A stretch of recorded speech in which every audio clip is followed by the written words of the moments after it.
Well, good morning again, folks. We're on our way back to Vienna.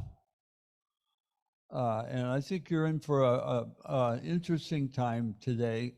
Our speaker is going to be taking us through kind of what's going on today in Vienna with the society. I think you're going to enjoy this. I'm going to turn the microphone now over to Carla Ruffer, who is the coordinator for this whole program, as I've told you before, and she'll give Armin a proper introduction.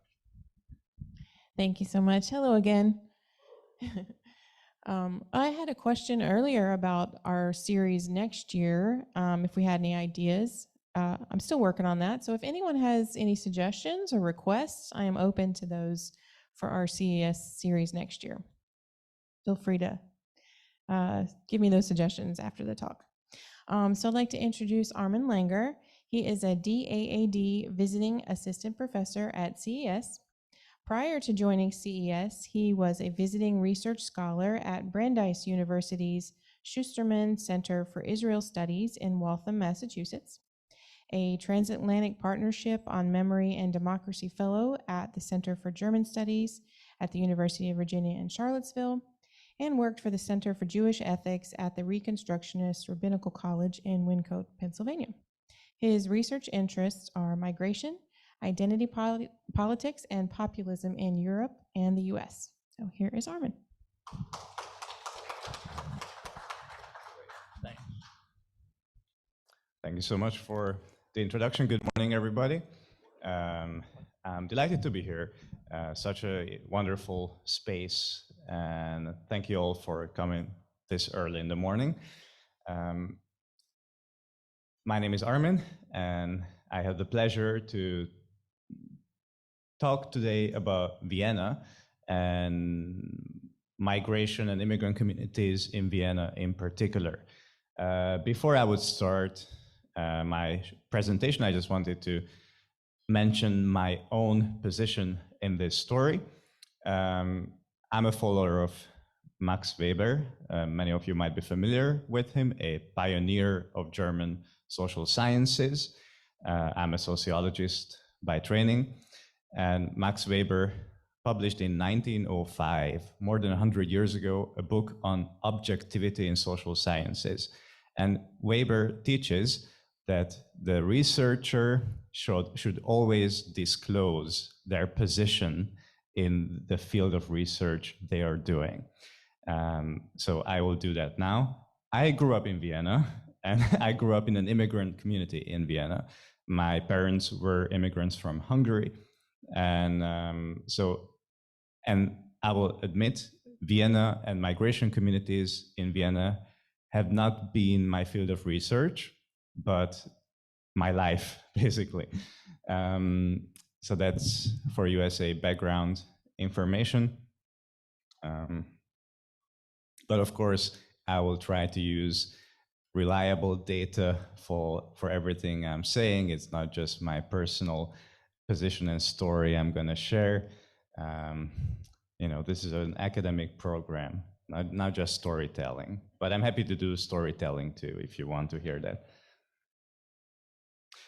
So we're going to start with some numbers. What are we talking about when we speak of immigrant communities in Vienna?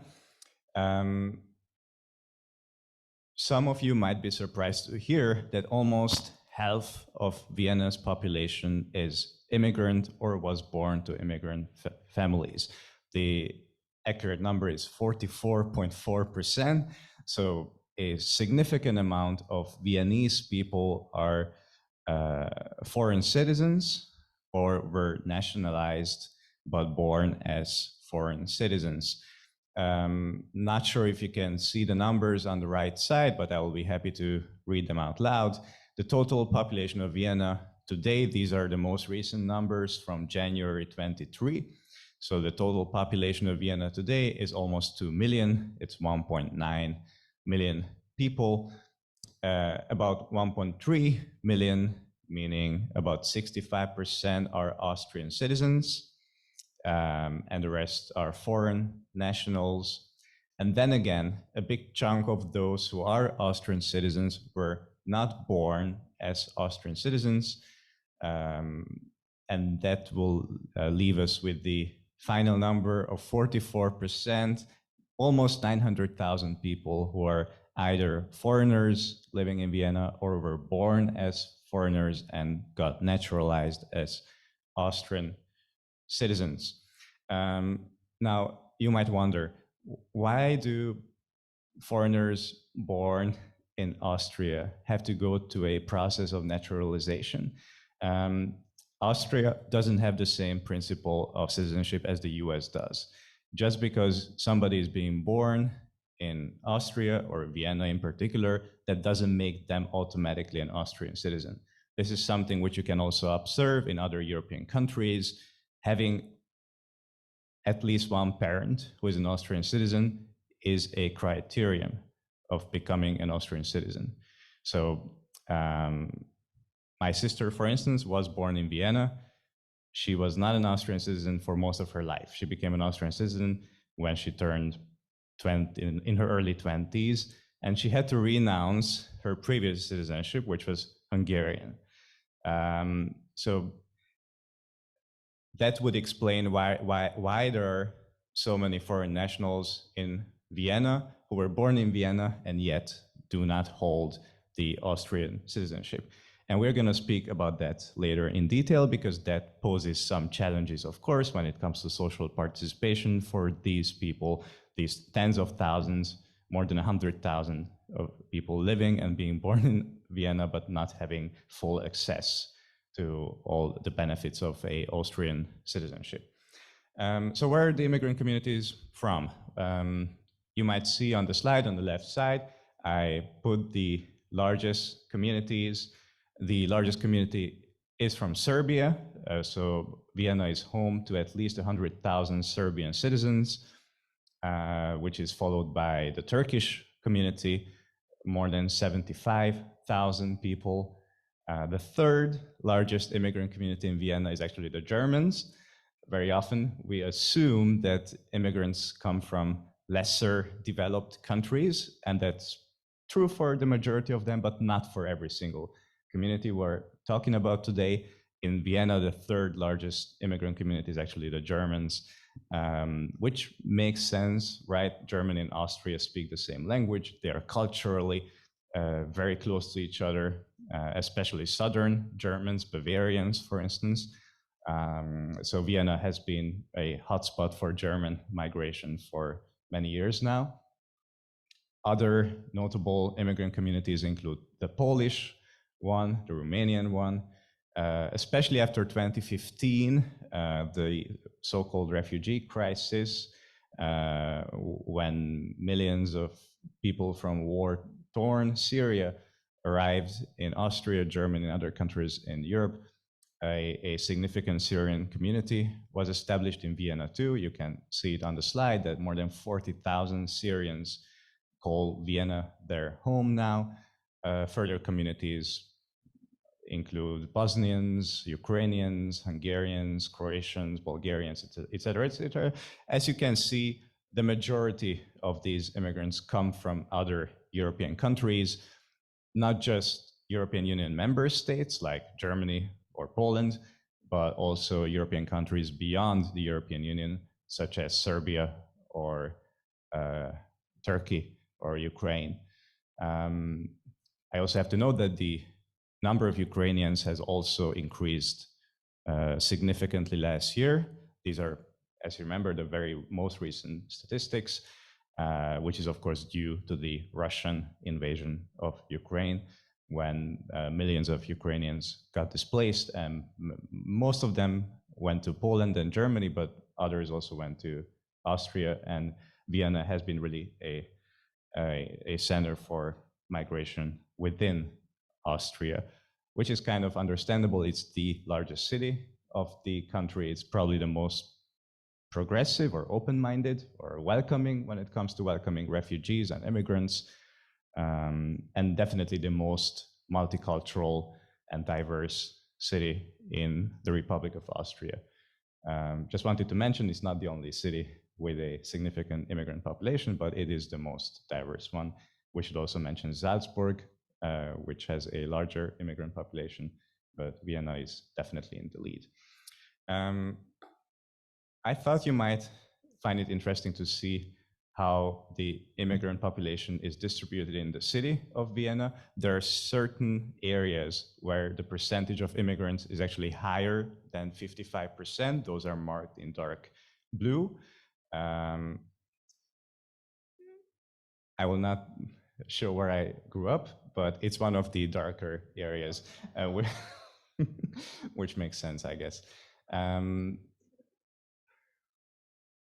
And I also wanted to point to the relevance of immigrants to the general population and population growth of Vienna. The darker line at the bottom shows the birth rate. You might notice that at one point it's even below 0, and that the birth rate of Vienna would not lead to an increase to an increasing population, but at the same time, the population growth through migration compensates for the shrinking number of new births.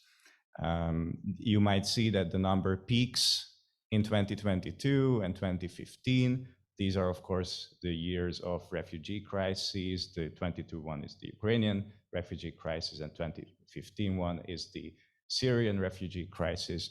There are a few other peaks, and we're going to talk about those peaks in a second. But in general, I think what's interesting, or what could be interesting for you, that without migration, without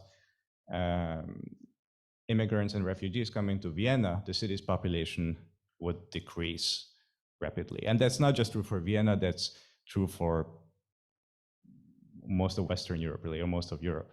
Actually, without migration, these cities would be in trouble. There wouldn't be people paying taxes and working. So really, Vienna, just like many other European cities, rely on migration. I mentioned before that being born in Austria and being born in Vienna in particular does not lead automatically to citizenship and equal rights. I thought I will share a short video with you all where you get to know some young Viennese folks who were born in Vienna, but to immigrant families and don't enjoy the right to vote, for instance. Some of them are 16 years old, and you might wonder why these 16-year-old people are talking about voting rights. In Vienna, the legal age to vote is 16, not just in Vienna, but in Austria and also in Germany, so in a bunch of European countries, the voting age is 16. So in case you didn't know that, that will help you understand why they're complaining about not having the right to vote, even though they're already 16. Yes, please.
Okay.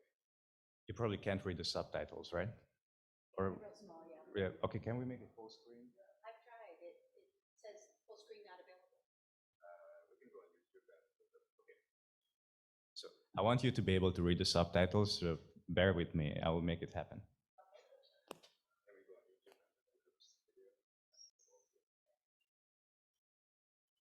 Sorry about this. I forgot it's full screen.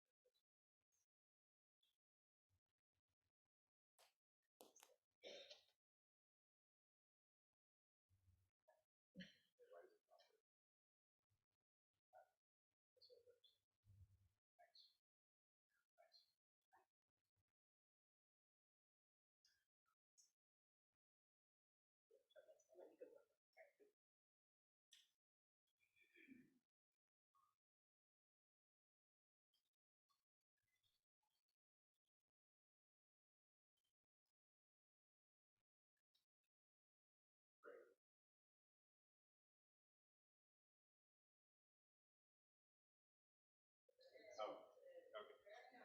Can you read it now? Nice. Okay, Nice. so let me.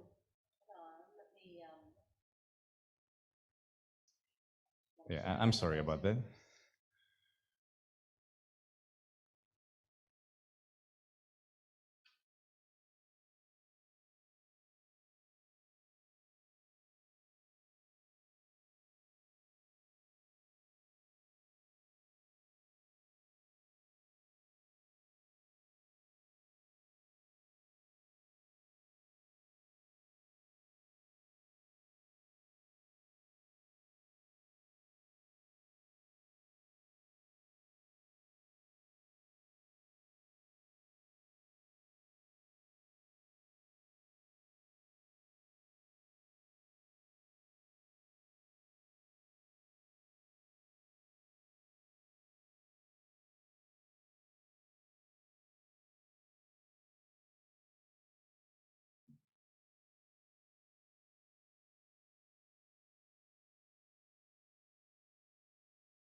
So thank you for your patience and sorry about that technical issue.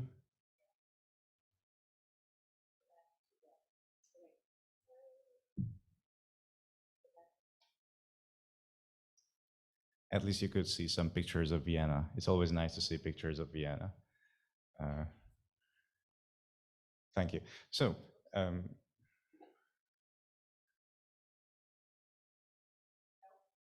can you make it full screen again, or?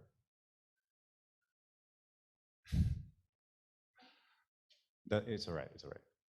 Okay.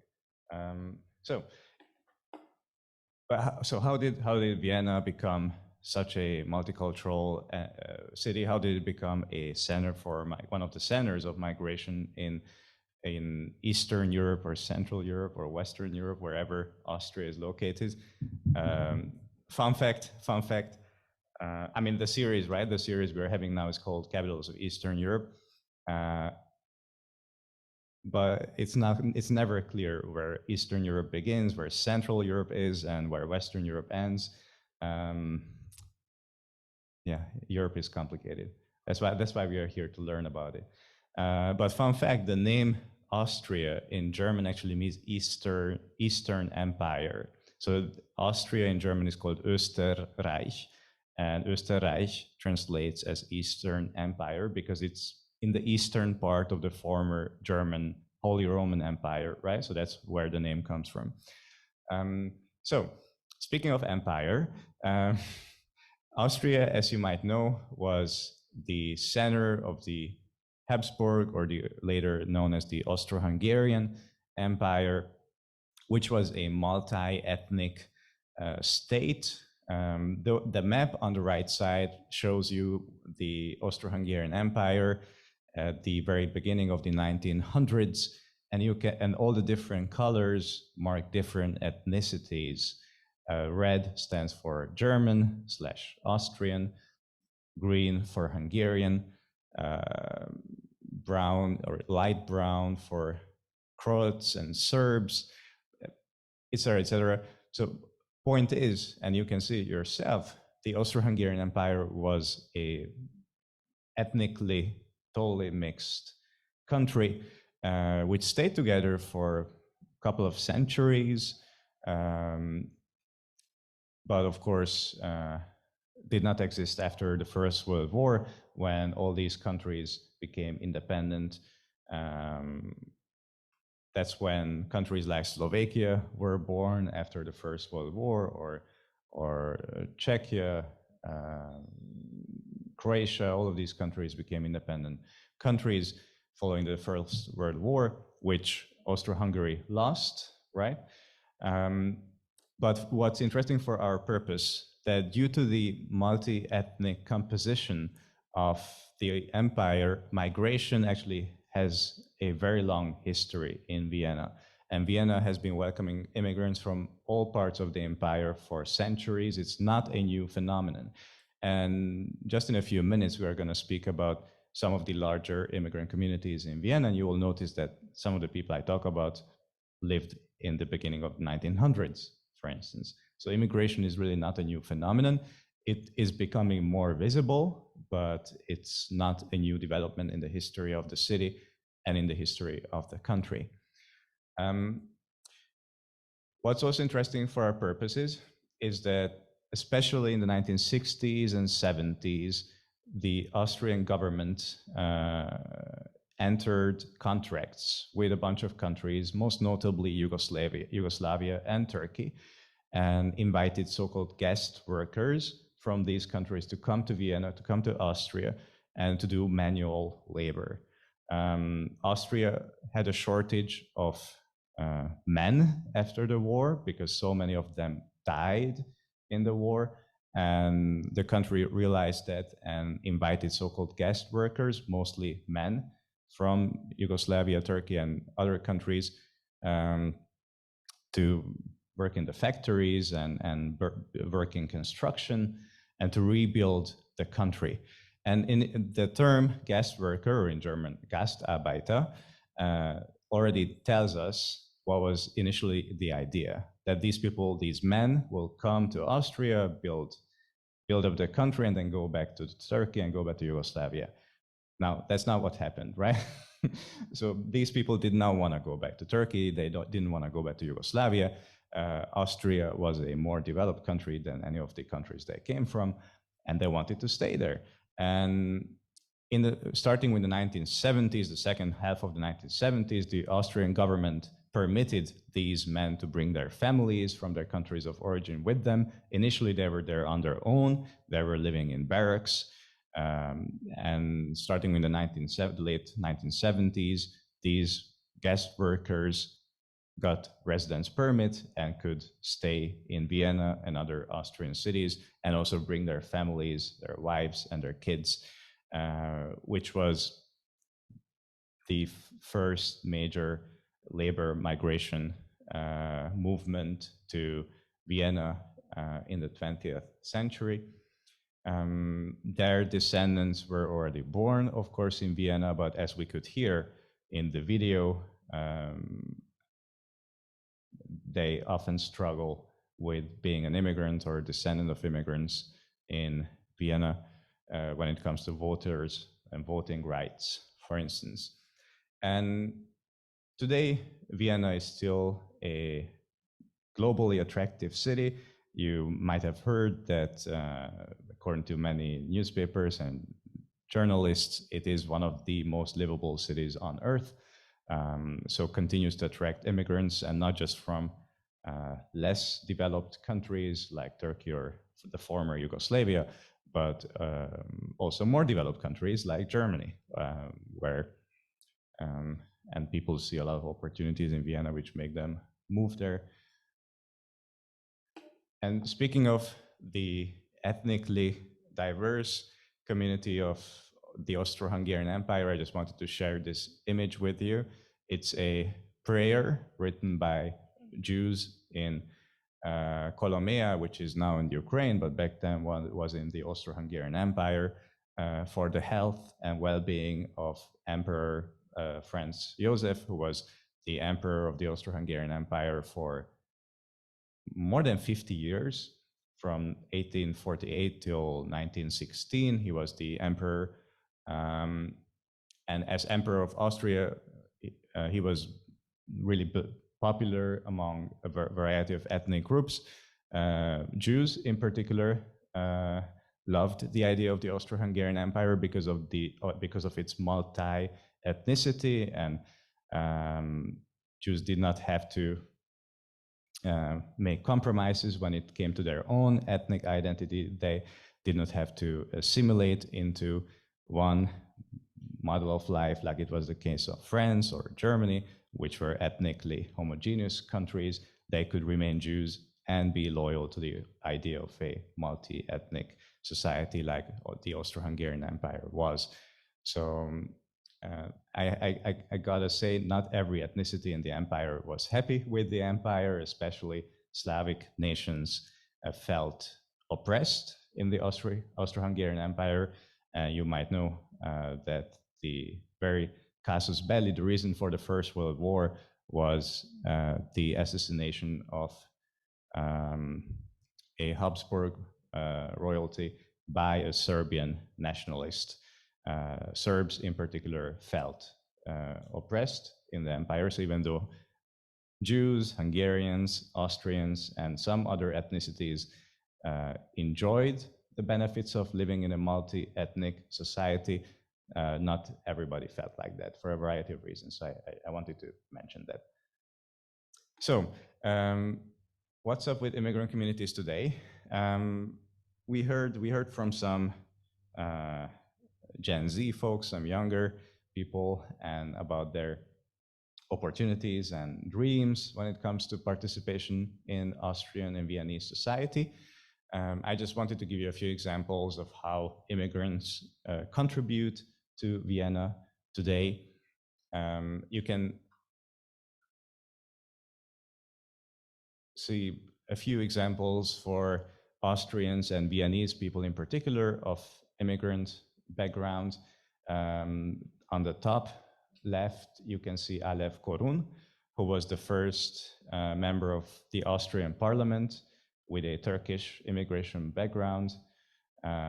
She is not a member of the parliament anymore, but she's a pioneer of immigrant participation in Austrian politics. Nurlen Yilmaz is at bottom right. She has a very similar story to Alev Korun. She is currently a member of the Austrian parliament. Alev Korun is a member of the Green Party, which is mostly interested in environmental justice. And Nurten Yilmaz is a member of the Social Democratic Party, which is the name says it already, a Social Democratic Party, right? I don't know if you're interested in the political affiliations of Vienna, but Vienna actually is the only major city in Europe which has always been governed by social democrats. So Vienna never had a right-wing or center-right or even centrist mayor or city council. It has always been governed by center-left or left-wing, or even far-left in some times, mayors and city councils. which might also explain why it's so open to the idea of inviting and welcoming refugees. And that's not true for all of Austria, right? So I'm not speaking about the political landscape of Austria, but it is definitely true for Vienna itself. So Alev Korun and Nurten Yilmaz are both of them are of Turkish descent. They are descendants of Gastarbeiter. Their parents came to Austria as guest workers.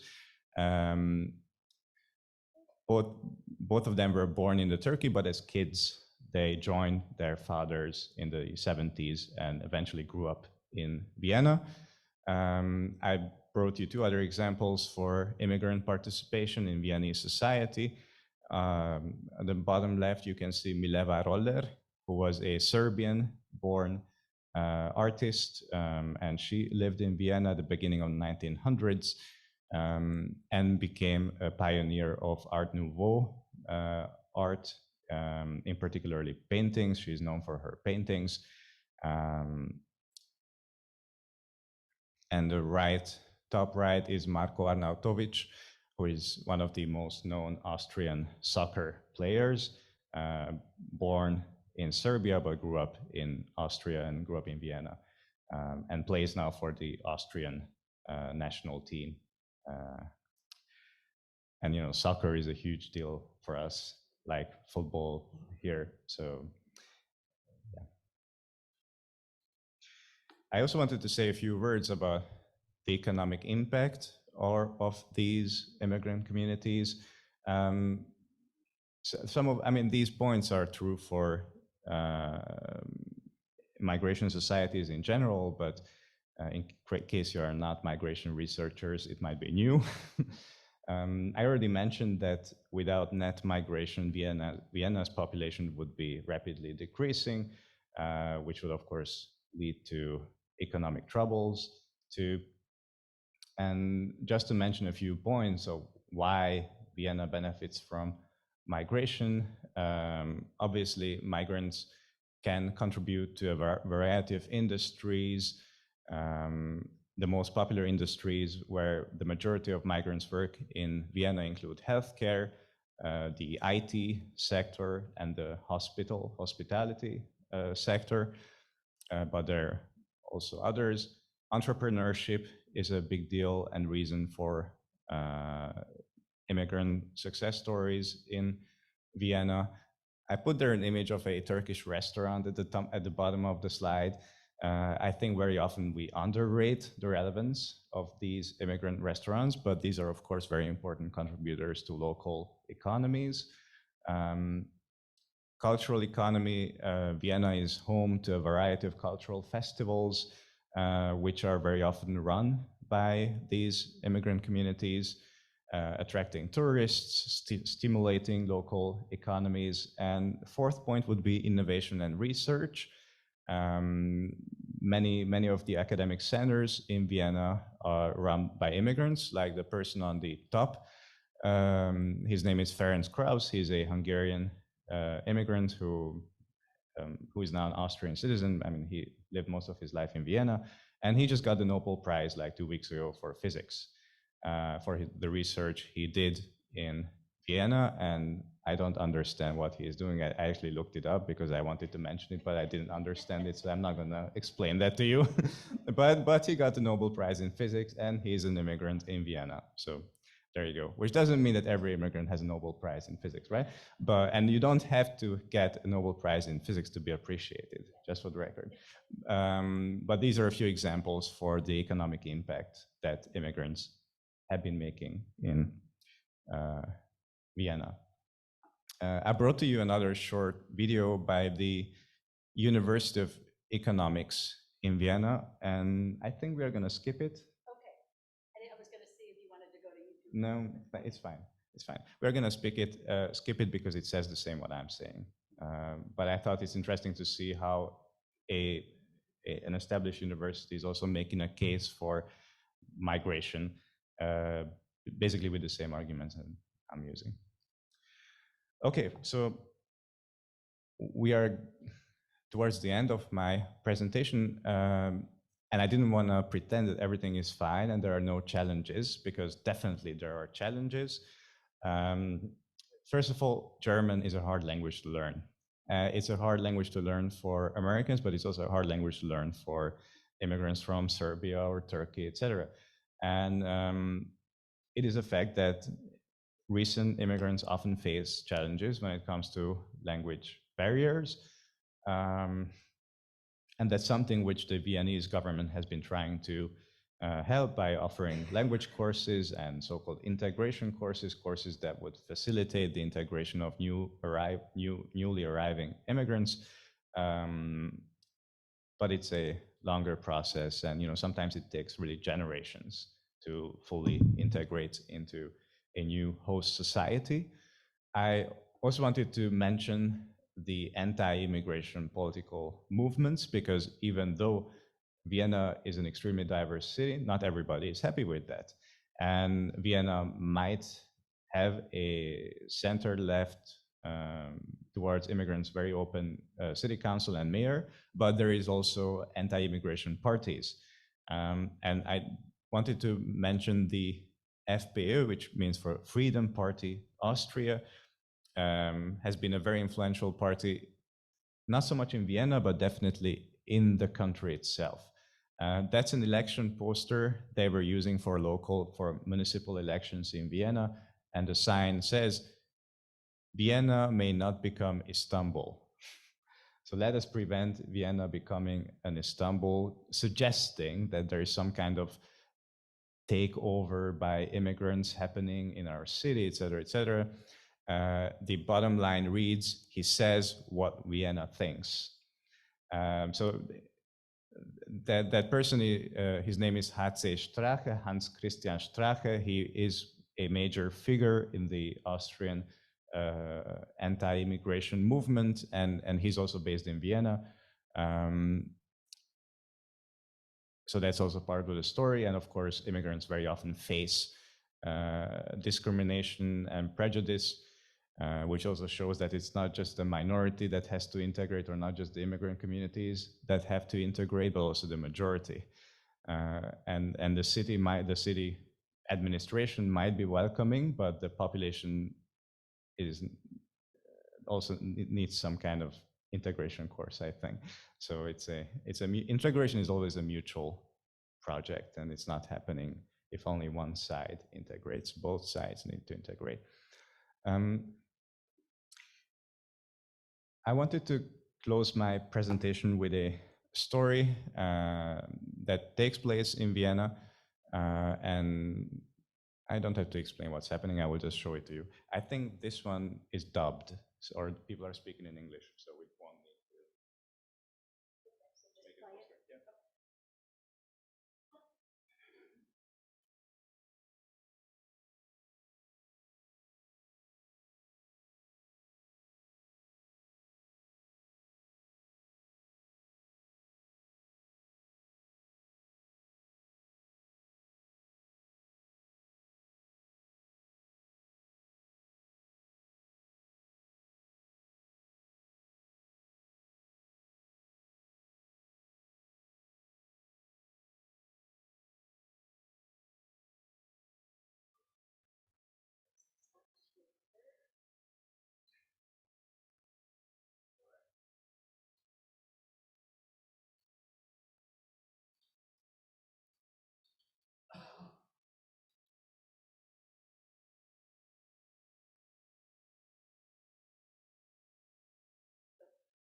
No, it's okay. I just want to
I think that speaks for itself. I will just leave it like that.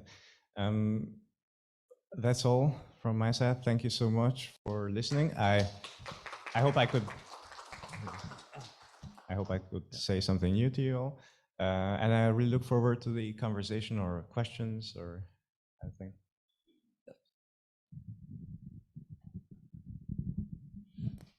Does Austria have a required military service? They used to. There is some students after finishing high school are expected to do a year of volunteering now. And if they want to go to the military instead of doing a year of volunteering, they can do it. I was wondering whether residents who are non-citizens would be eligible for or required to do that kind of service. Not the military, not the military. Yes.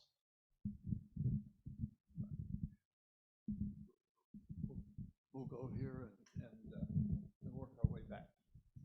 Yes, I've just a question about the public school system there.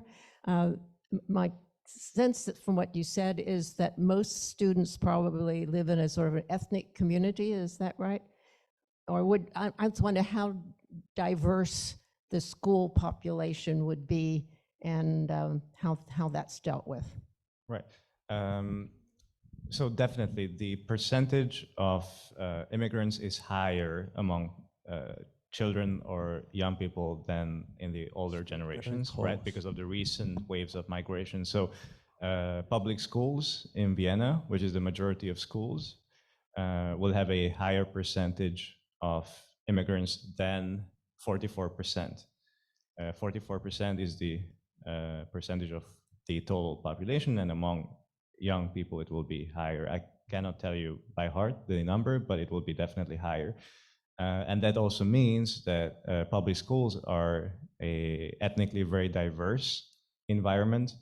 The question is, and I think that poses some challenges, whether the teachers also reflect that diversity and whether they can deal with that diversity.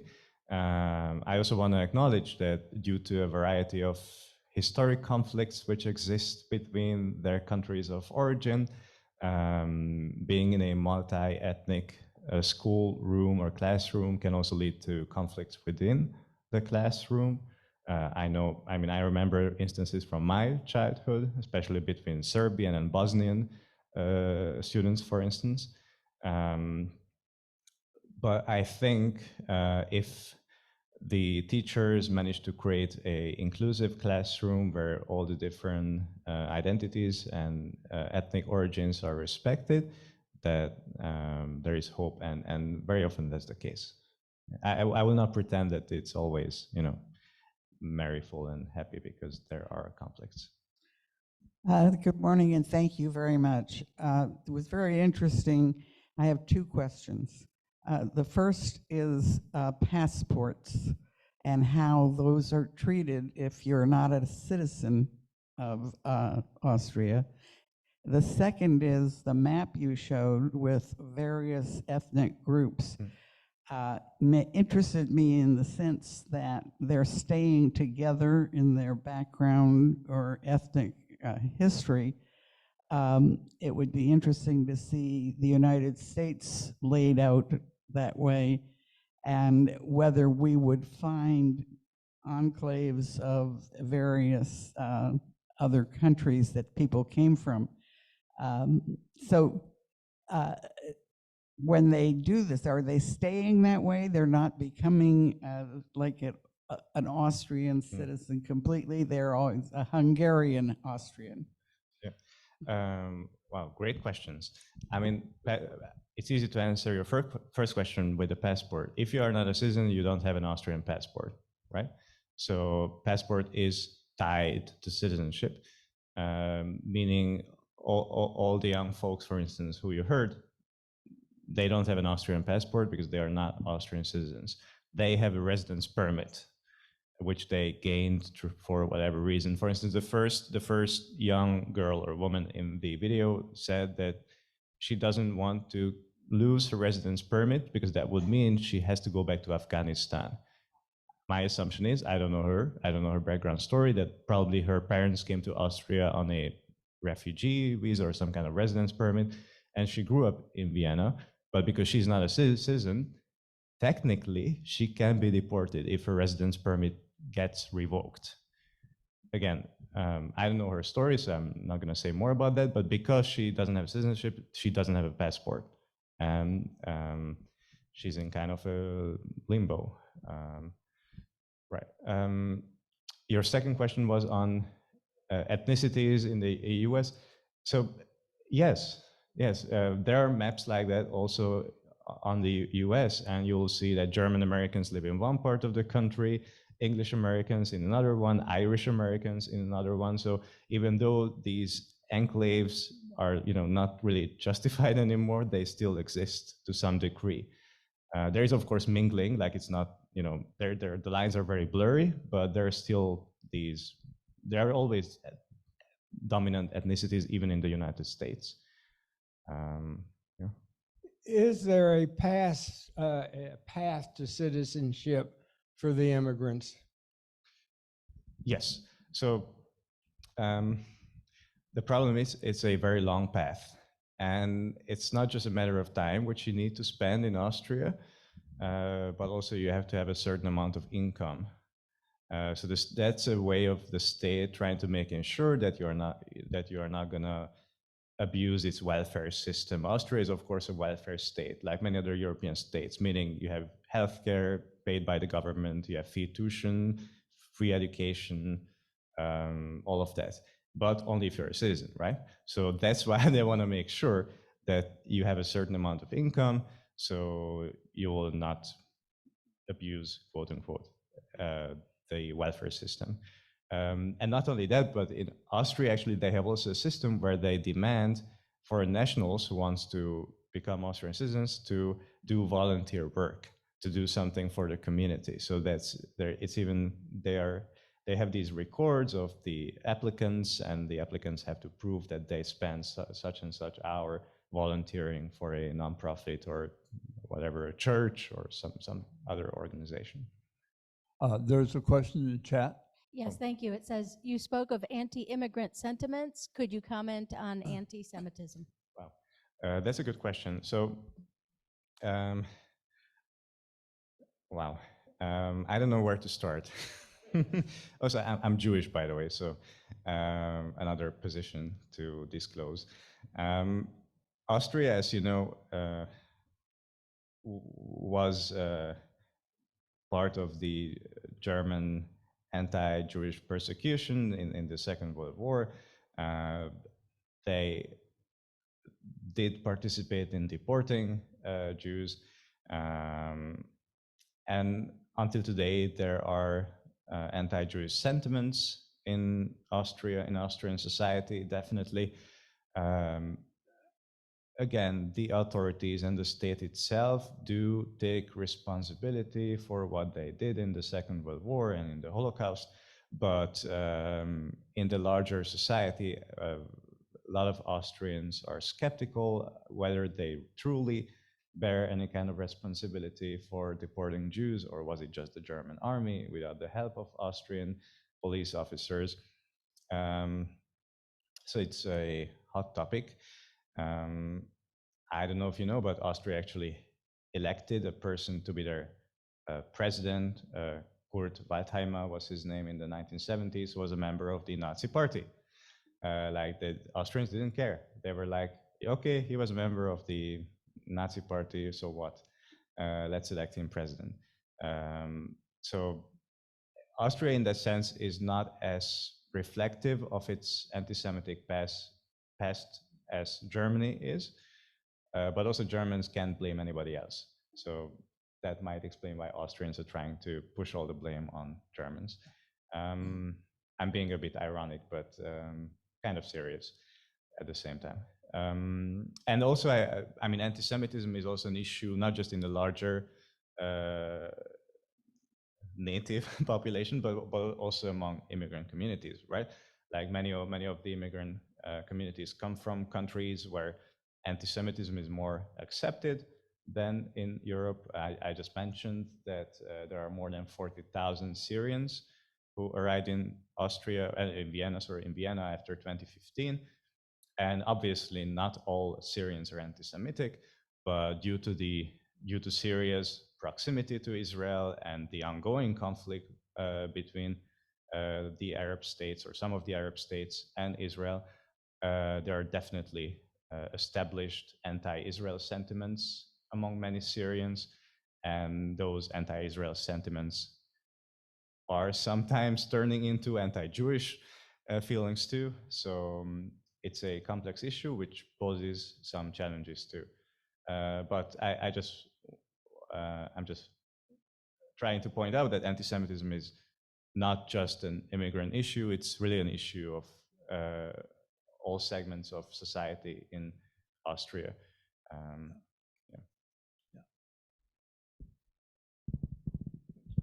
Thank you very much.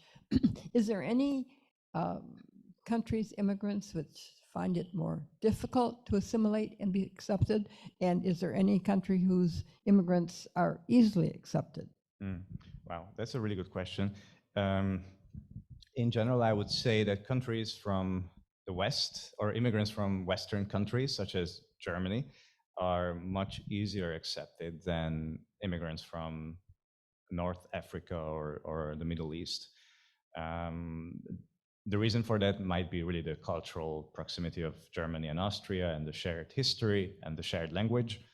Obviously, German immigrants don't face any language barriers. That's actually not true, because Austrian German is not the same as High German, but in general, they don't face serious language barriers. And the same cannot be said about immigrants who obviously, in many cases, do not speak any German or arrive in Austria without knowing German, or just a very small amount of German. And learning the language is definitely one of the biggest hurdles, which is not a hurdle for German immigrants, right? And I mean, I didn't speak about race and racism today, but that's also something to consider. A white immigrant will not face the same reactions in many cases as a Black immigrant from Somalia. And as I mentioned, most immigrants in Austria are from other European countries, meaning they are predominantly white. They look like the majority of Austrians, and that also plays a factor. Yeah. And one more question.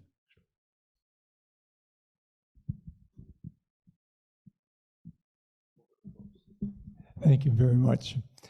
Just wondering, are they allowing the immigrants to come in? Do they have quotas or laws? I'm sure they have laws, but quotas for different ethnicities? Right, that's a good question. No, Austria doesn't have any quotas. So, and there are countries who do, but not Austria. Well, I have to say, this has been excellent. We thank you so much. Really, really wonderful. And next week, we journey off to Prague. And I think that will also be very interesting.